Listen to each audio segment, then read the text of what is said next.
Okie dokie. All right, so today we are moving along. So no more trig identities. I mean, we might use trig identities, but we're not trying to, verify or any of that stuff. So a little distance from there. But we are going to start looking into solving trig equations. Now, there's a special property about trig equations that makes solving them a little interesting. So one of the basic properties of our trig functions is that they are periodic, right? Which means that it repeats itself. And we see that with the sine and the cosine wave. I mean, we could see it with all of the graphs, but you can see it, pretty clearly with the sine and cosine wave. So what that means is when we are solving, it is possible, it is actually likely, not just possible, it is probable that you will have more than one answer. Okay? Again, that is because these are periodic. So if we take a look at a very simple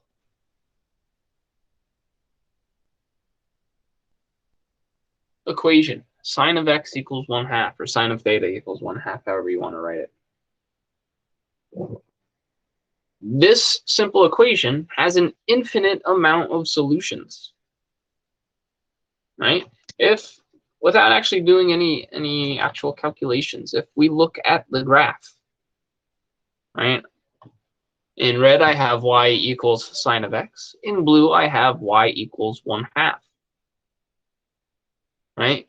And to solve equations graphically, we can graph both of them and see where they intersect.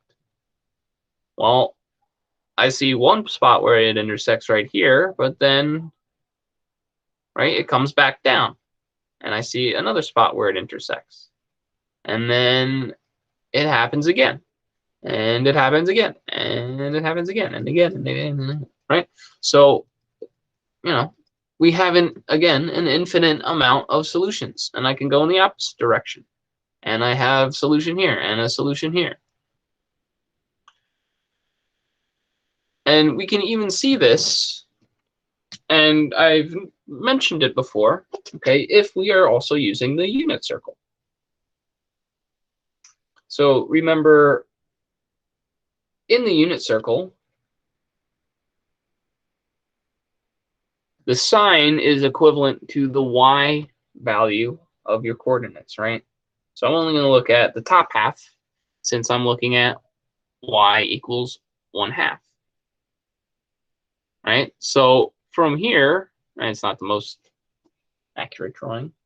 That line's a little slanted. But from here, right, without doing any actual calculations, I can see that there are two solutions.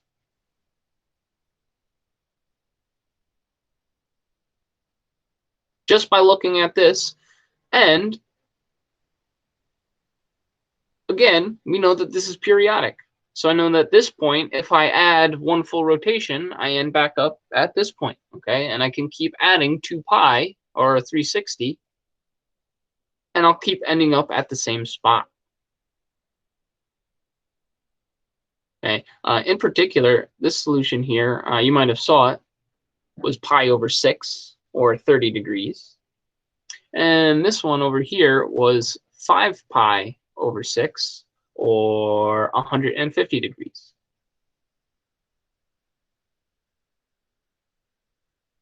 So just on a very small interval from 0 to 360, or from 0 to 2 pi, we have two solutions.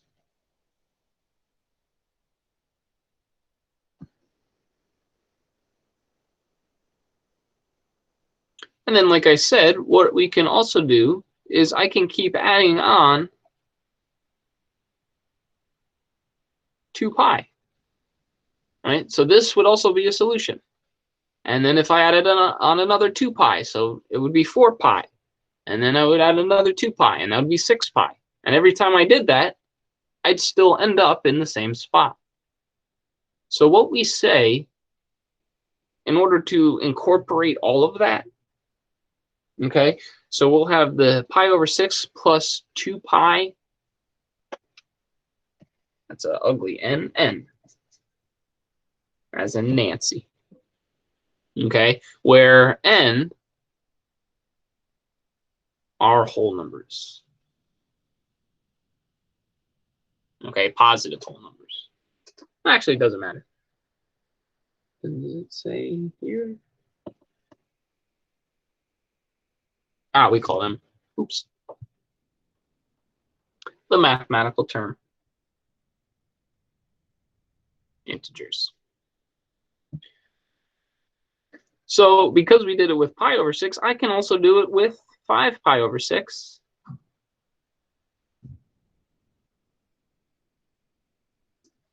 And I can say that I have another solution of 5 pi over 6 plus 2 pi n. Okay, so again, remember, in this case, the 2 pi is 1 period, or 1 rotation. Right? So that's a special concept that, you know, we haven't seen that before in any calculations. Right? I mean, x squared equals 4. You have 2 solutions because you have to worry about the square root, plus and minus. But other than that, you're really not going to get more than 1 solution from an equation, okay, until trigonometry.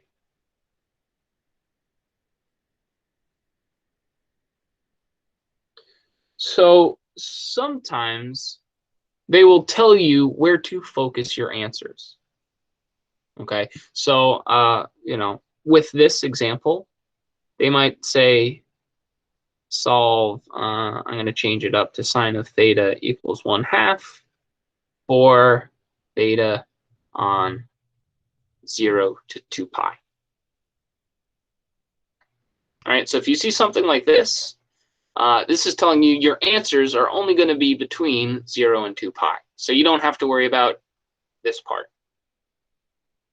But if they just ask you to solve this, well, then you're going to have a lot of answers. So that's why we add the 2 pi n to both of those. Right, so we're in a pretty interesting situation with the trigonometry and our periodic properties. That's a lot of p's.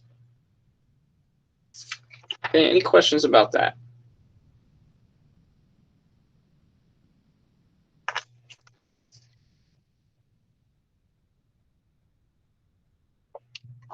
All right, so let's jump into an example.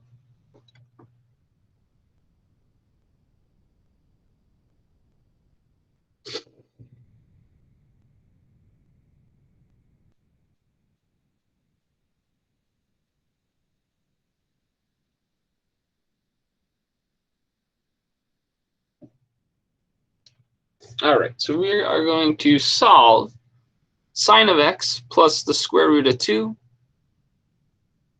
equals negative sine of x. All right, so like any equation, right, anytime we're solving any type of equation, the first thing we want to do is isolate the variable, right? Get the x's alone, or thetas, or y's, or whatever we're dealing with. In this case, it's x. All right, so here I have a negative sign. I don't like seeing negatives, right? So I'm going to move that over. So to do that, right, I'm going to write it out to begin with, just so we know. I'm going to add sign. Now, over here, because I completely remove it, I'm not dividing, I'm going to actually have 0 on the right side. When we add sine of x plus sine of x, that is going to get us 2 sine of x, and we still have the plus root 2. So now we go through our basic steps to get the x alone. Right, so I first have to subtract 2 from root 2 on both sides. So I get 2 sine of x equals negative square root of 2. And I can then also divide by 2. So I have sine of x is equal to negative root 2 over 2. So now that we are at this point, you can do a few things. we can reference the unit circle. Right, so actually let me pull that up.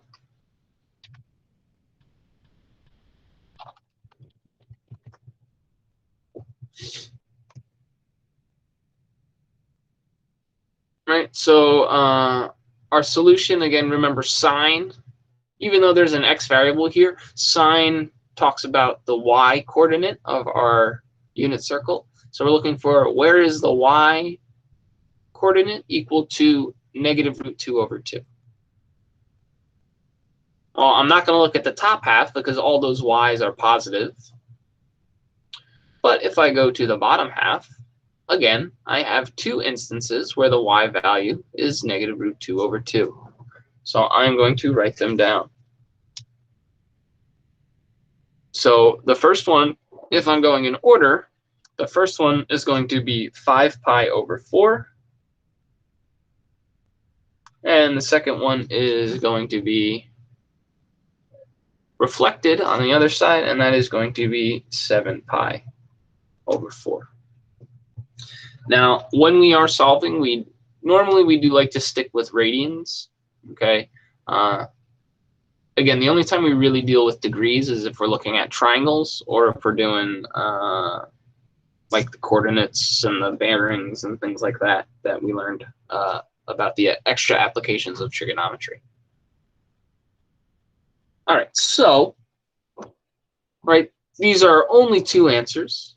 So with both of these, because sine is the function, okay, I'm going to add a period times n to both of these.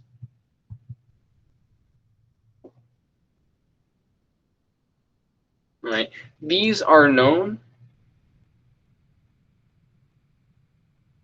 as the general solution.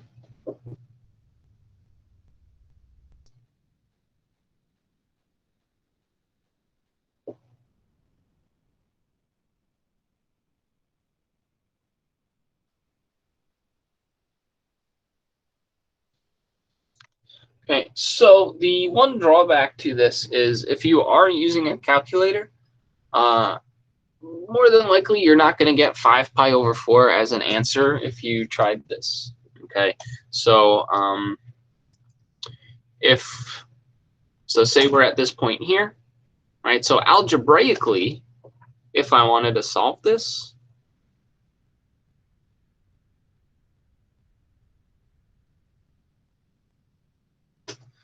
right, the opposite of sine is the inverse sine. So I'd have that x is equal to sine negative 1 of negative root 2 over 2. So again, if I plug this into my calculator, inverse sine of negative root 2 divided by 2. Be very careful with your parentheses. As you can see, I messed up here.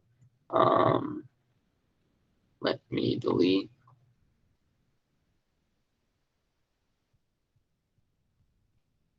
So you have negative root 2, and then make sure the radical closes, divided by 2. Okay, that looks better. All right, obviously, if we are in radian mode, we're going to get some crazy answer. So let's just check. Let me change it to degrees.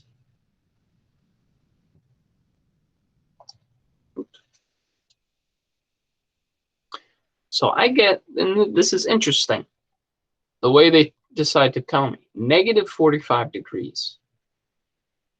Well, if we're talking about negative degrees in the unit circle, negative 45 degrees would be going this way, which, if we added 360, gives me 315 degrees. And if we look at our unit circle,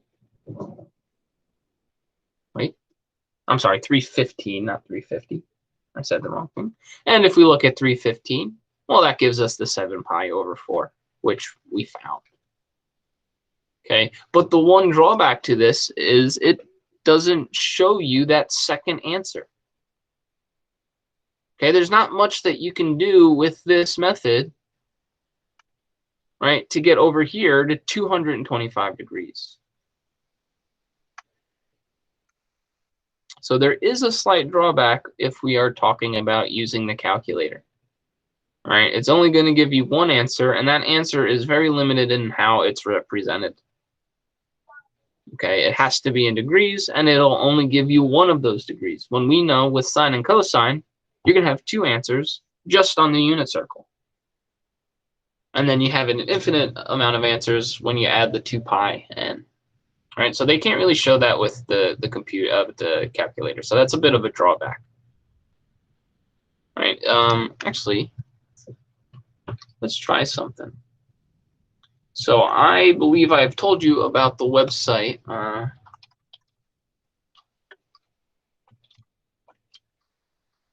Wolfram Alpha. Okay, it is a great website that I like to use. And I can just type in the original equation, sine of x plus square root of 2 equals negative sine of x. Right, so you type it in like that. It'll show you what you typed in, right, just to make sure that everything's good.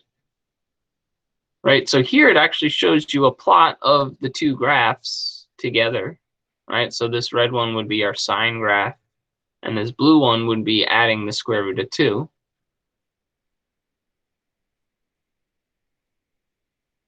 Okay, and here it shows you your solutions, but in a little more convoluted way. They remove the 1/4, right? Because again, in both of these examples, we had 4, or pi over 4. So they removed that, and then they just simplified it like that. So it's a little more confusing because they're very more mathematical. And again, here they're telling you that this part here is just telling you n is a integer, right? This fancy looking z, that means integers. Side note, did you guys go over stuff like that? Group sets in algebra or algebra 2? No. No. Interesting. Okay. All right, maybe next week I'll do a short mini lesson about that. Because it's just it's a nice quick way to kind of say a lot of words briefly. All right. So I think there's something else I want to say. Oh yeah, with Wolfram Alpha, I know back in the day you could sign up and create a student account with your student email, and they'd give you the premium version for free. But what this website also offers is steps, okay, step-by-step solution. So here, because I don't have the pro version or the paid version, it fades out. The app on your phone might work a little better, but there's also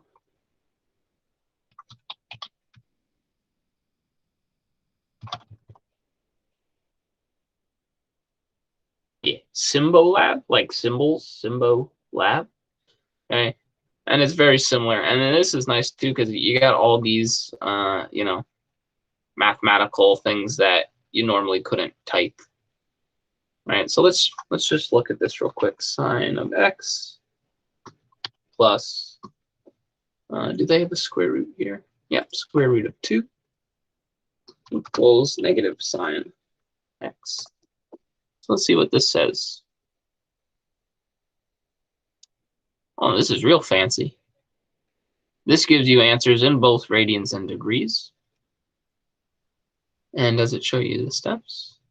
It shows you the steps. Oh no, you gotta pay for that as well.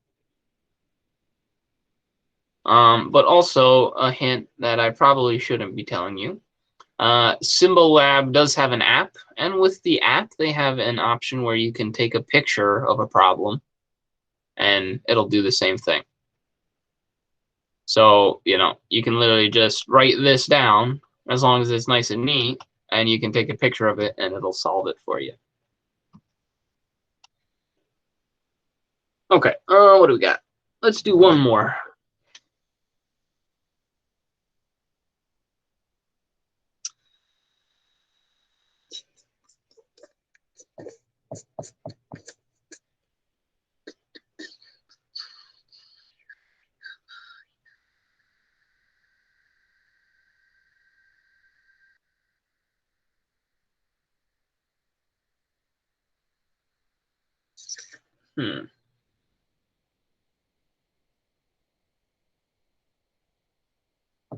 Okay. All right, let's look at this. Now, let's do...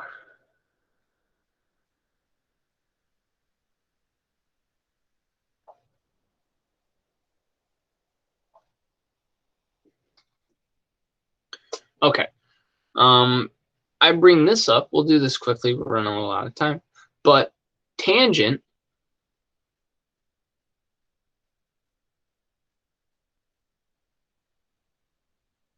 our period is slightly different. Our period is shorter, and it is only pi. So I'm going to show you how that's expressed when we get our final answer. Right. So we're going to go through this like, again, a normal algebra problem. I add 1 to both sides. I divide by 3. Now here, to get rid of the squared, we do it like any other normal one, and we take the square root of both sides. With that, okay, anytime we take a square root and we're not talking about geometry, we always have to make sure we add a plus or minus.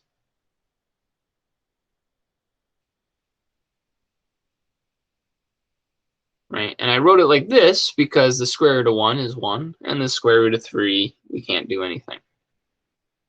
So, just to rationalize that, I multiply both top and bottom by square root of 3. So I get tan of x is equal to plus or minus the square root 3 over 3.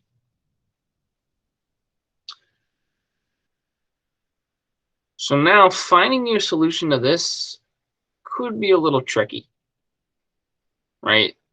With the unit circle, it doesn't give us tangent flat out. But what we could do is we could graph it.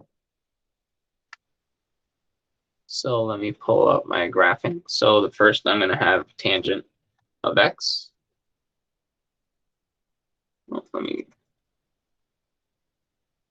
Well, not sine tangent. Just tangent of x. And then here I'm going to have, well, for now I'm just going to put 3 over 3. We have to have y equals y. All right, so obviously right now I'm not concerned about these large numbers, right? I want to focus on what's going on around the origin. So this is nice because it shows you the intersection. All right, so we have pi over 6. All right, so that's our first solution.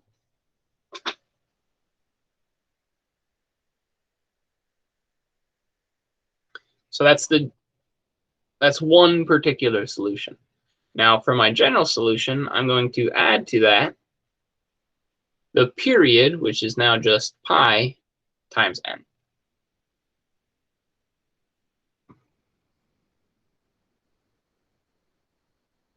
Right, so depending on our trig function, we have different periods, and we have to take that into consideration.